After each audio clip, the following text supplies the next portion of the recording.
പശ്ചിമേഷ്യൻ സംഘർഷത്തിനിടെ ഒമാൻ തീരത്ത് ഇന്ത്യൻ കപ്പലിന് നേരെ ആക്രമണം. തീപിടിച്ച ഇന്ധന ടാങ്കറിന്റെ 24 നാവികരെയും സുരക്ഷിതമായി ഒഴിപ്പിച്ചു. ആക്രമണം നടന്നതായി ഷിപ്പിംഗ് മന്ത്രാലയവും സ്ഥിരീകരിച്ചു. ഹോർമസ് കടലിടുക്കിന് സമീപം ഒമാൻ തീരത്താണ് ആക്രമണം. ചരക്ക് കപ്പലിൽ കുടുങ്ങിയ 24 ഇന്ത്യൻ നാവികരെയും സുരക്ഷിതമായി ഒഴിപ്പിച്ചിട്ടുണ്ട്.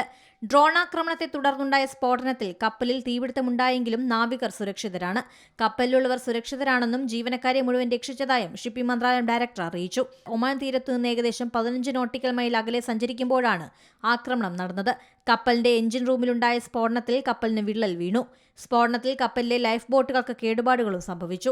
ആഗോളതലത്തിൽ ഊർജ്ജ സുരക്ഷയെയും സാമ്പത്തിക ഭദ്രതയും യുദ്ധം ബാധിച്ചിരുന്നു. ഇറാനിലേക്കുള്ള ഇന്ത്യക്കാരുടെ യാത്ര വിലക്കുന്ന മാർഗനിർദ്ദേശം ടെഹ്റാനിലെ ഇന്ത്യൻ എംബസി പുറത്തിറക്കിയതാണ്. ടെഹ്റാനിൽ പഠിക്കുന്ന വിദ്യാർത്ഥികൾ മടങ്ങാൻ ശ്രമിക്കുന്നതിനിടെയാണ് പുതിയ മാർഗനിർദ്ദേശം നൽകിയത്.